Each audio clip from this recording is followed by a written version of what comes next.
Welcome to Audit the Audit, where we sort out the who and what and the right and wrong of police interactions. This episode covers Terry frisks, investigatory detentions, and professional courtesy, and is brought to us by 25's channel. Be sure to check out the description below and give them the credit that they deserve. Before we dive into the interaction, I want to give a big thanks to the sponsor of this episode, News Voice. In a society where all major news networks are owned by a handful of large corporations, it is more difficult now than ever to find unbiased information and a variety of legitimate perspectives. But News Voice is revolutionizing the digital media landscape. The News Voice app offers its users a personalized newsfeed comprised of aggregated stories from major news networks, international sources, and independent media outlets. And each story shows multiple sources, which are all tagged with their bias and perspectives. And best of all, News Voice is completely free. News Voice is available on both Google Play and iTunes, so click the link in the description to get your free download now.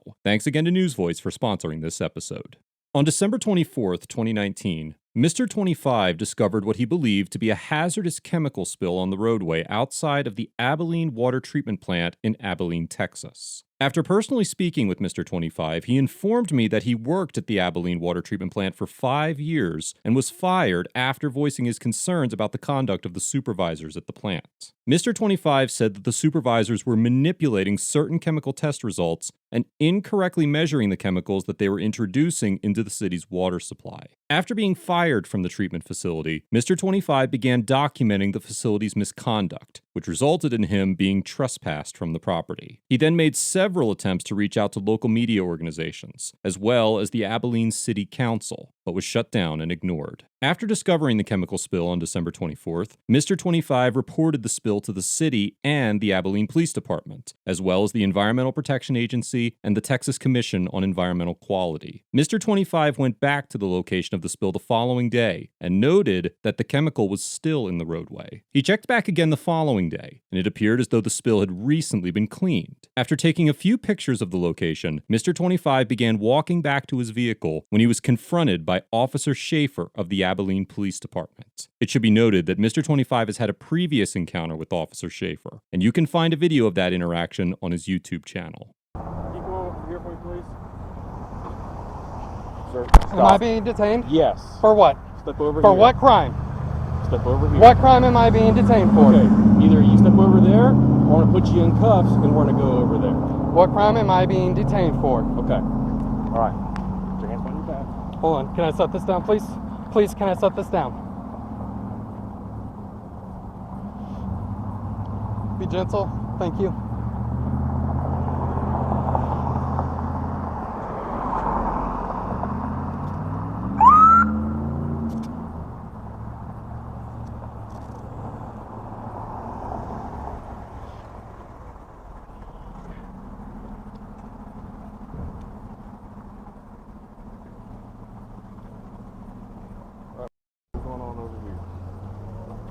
Can you tell me what I'm being detained for? You have anything on you besides you have anything besides the with you? I don't answer questions. You don't answer questions. Is there a reason I'm being detained? Yes, because you were involved with it. Well, who did I disturb? I haven't talked to anyone. Is there a reason you're searching me? I'm not searching you. I'm taking your weapons off of you for our safety. Okay. Okay? You know you had to go into my pocket for that, right? It was right there. I saw it in plain sight. The infamous Terry versus Ohio case established the foundational doctrine for when and how an officer can carry out a search on a suspect, among many other aspects of policing. While the Terry case did establish that a careful exploration of the outer surfaces of a person's clothing in an attempt to find weapons is a search under the language of the Fourth Amendment, it also established that where an officer is warranted in believing that his safety or that of others is endangered, the officer may make a reasonable search for weapons of a suspect, regardless of whether the officer has probable cause to arrest that individual or the absolute certainty that the individual is armed. This type of search must be limited to the exterior clothing of a suspect and must be confined to a search for weapons and is commonly referred to as a Terry frisk. If an officer detects an item that the officer reasonably believes is a weapon, then he may enter the suspect's pocket to retrieve the item. Given 25's knife was within plain sight, Officer Schaefer is within his authority to remove the knife temporarily in an effort to secure the safety of himself and the other officers on the scene. You want to keep on getting smart, we can get smart. That's okay. I just want to know why We've I'm being already detained. done this before. I I told you already. I still don't know what disturbance. I have not talked to anyone.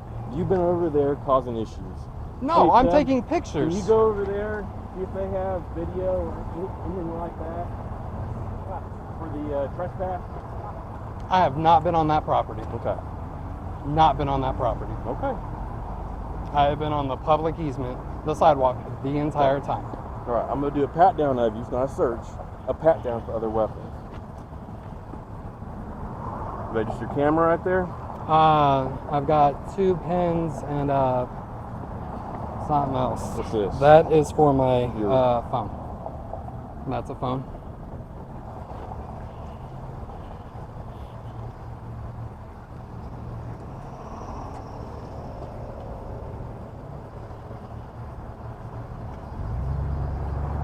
Why are we over here? Because there was a chemical spill that I found on the 23rd, and I reported it on the 23rd, and the 24th, and I came back on the 25th. Nothing had been done about it, and so I came back now to see if something else has been done about that chemical spill. So which it looks like they have just recently cleaned it instead of at 9 o'clock, or more like 8 o'clock this morning when it was reported to the city. And why is that your concern? Because it's the general public can access that. So why is the city not protecting the general public from caustic material? Whose concern is that? Is that everyone's Well, concern? it sounds like you're just being a disgruntled employee. No. Who's trying to get a rise out of people. No. That's all it is. No, there Yeah, was that's chemical. all I have it is. proof. That's There all was it is. chemical on that ground. We've already been through this before. Proof. There was chemical on that ground. Okay. Okay. Yep. All right. I've notified the EPA. I'm sure you have. Tried to call TCEQ, but guess what? They're closed today for some reason. Yeah. Do you know why I'm being detained yet? He already told you. I still don't know what. I haven't talked to anyone. I was on public property and didn't speak to anyone. So how did I become a Trying disturbance? to get that cleared up over there. Somebody called in a disturbance. People have the right to call the police. We show up. It's our job to investigate it. Okay, so I can be detained for no crime? Have we determined that yet? What am I being detained for? Somebody called in a disturbance. Can and you said prove it? That's what he's doing over there. So I'm detained until it's proven. I thought I was innocent until proven.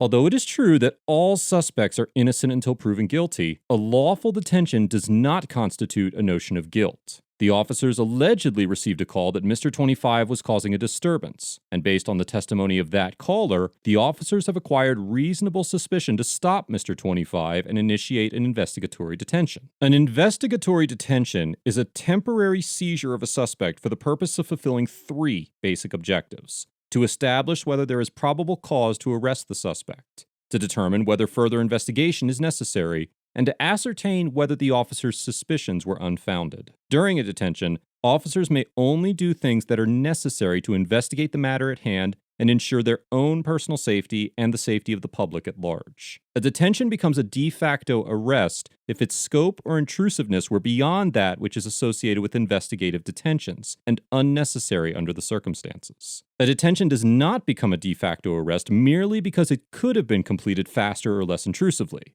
However, officers must carry out their duties diligently and reasonably. While there are no set parameters for how long an officer may detain a suspect, courts often examine the totality of circumstances surrounding a detention to determine its legality. Officer Schaefer is well within his authority to stop and detain Mr. 25 while the officers carry out an investigation into the complaint they received. And Mr. 25's detention does not mean that he is guilty of anything. Well, I'm not going to argue. Okay, well, what's your name and your badge number? Lieutenant Officer Rick Trumbull. Thank you.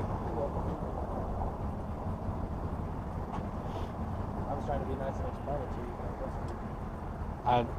I still don't know why I'm being detained. Still, I don't understand why.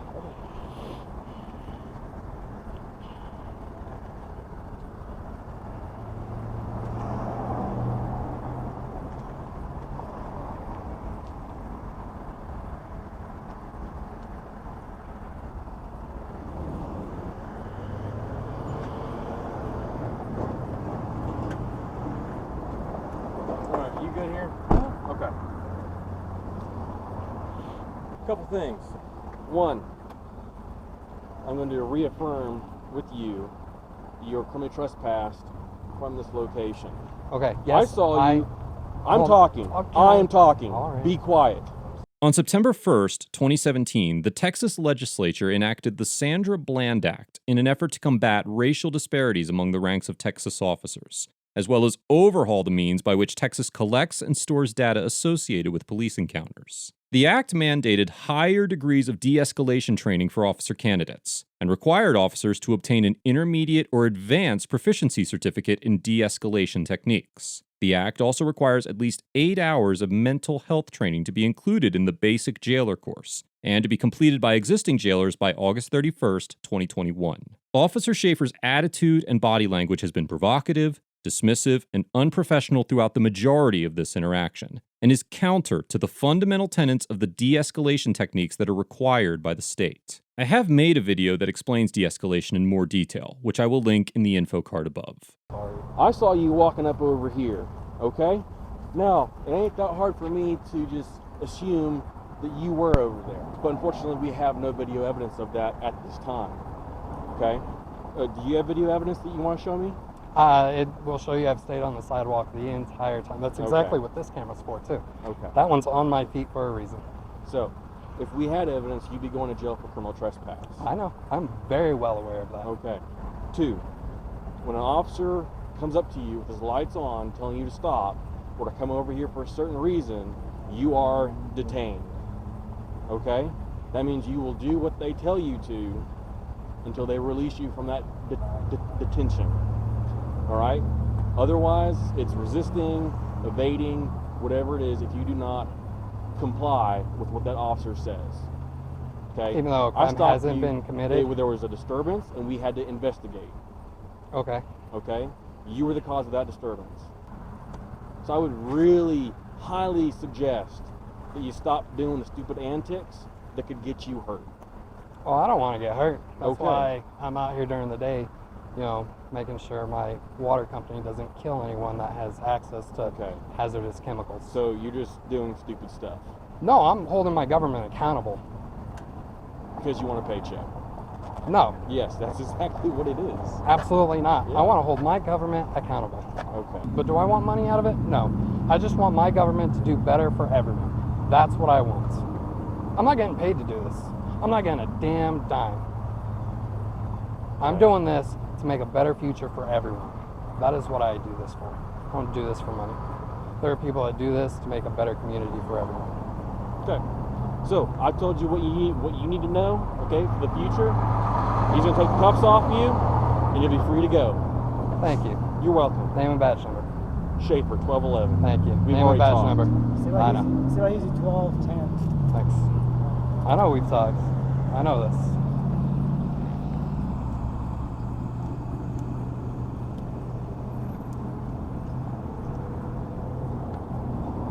Camera, your knife, you can go. I'm not shaking your hand. Thanks, sir. I know you don't like me, but I'm doing this for the better. I don't do this for money. I'm just trying to protect everyone. Okay. Go back to your mom's basement. Do what? Go back to your mom's basement. Mr. 25 was released, and the officers left the scene without further incident. Following the encounter, Mr. 25 filed an official complaint against Officer Schaefer and was assured that Officer Schaefer was re-educated on de-escalation techniques. Mr. 25 has continued his efforts to hold the Abilene Water Treatment Plant accountable for their safety violations and has since filed public records requests for several years of the plant's data, but is continually met with resistance. The city refused to provide the requested data in a digital format and demanded that Mr. 25 pay a sum of $58,000 for printed versions of the data. Mr. 25 told me that he has begun taking steps to sue the city by filing a claim of tort, but the city has all but ignored his suit. Mr. 25 has compiled all the evidence he has gathered into a video that he plans to launch on his channel in the near future, so I highly suggest that you all subscribe to his channel for further updates on his story. Overall, Officer Schaefer gets a C-, because although his actions were within the bounds of his authority, interacting with citizens in a peaceful and tolerant manner makes up a significant portion of police work, and Officer Schaefer displayed a complete lack of professionalism throughout this encounter. While the state of Texas has made significant strides to improve the quality and accountability of its respective police forces, interactions like this one highlight the difficulties of those policies translating to the landscape of policing at the ground level, and expose a gap between legislation and the practical application of legislative acts within the context of law enforcement. While state and federal legislation is an important aspect of regulating law enforcement, it is the duty of individual police officers to maintain a high degree of respectability and dedication to the demands of their industry. Officer Schaefer failed to treat Mr. 25 with the common decency that should be afforded to all citizens, and thus failed to carry out essential principles of his duty as a law enforcement officer. Mr. 25 gets an A, because although he appeared somewhat confused about the intricacies of lawful searches and detentions, he remained calm throughout the encounter, attempted to engage in a civil dialogue with Officer Schaefer, and followed up this encounter with the proper legal action. Mr. 25's dedication to exposing the misconduct of the Abilene Water Treatment Facility is admirable, and the lengths that he has gone to in an effort to ensure accountability should be recognized. The citizens of Abilene would do well to take notice of Mr. 25's efforts and demand more transparency from their representatives. Corruption at the local level is all too prevalent and often difficult to expose. Local police forces, government officials, and judges make up a nearly impenetrable industry that is challenging to unmask, and Mr. 25's journalistic mission is certainly one that can be appreciated. I commend Mr. 25 for his dedication to civilian journalism, and once again, I encourage you all to give your support to his channel and follow up on the work he is doing. You can find a link to his channel in the description below. Let us know if there is an interaction or legal topic you would like us to discuss in the comments below. Thank you for watching, and don't forget to like and subscribe for more police interaction content.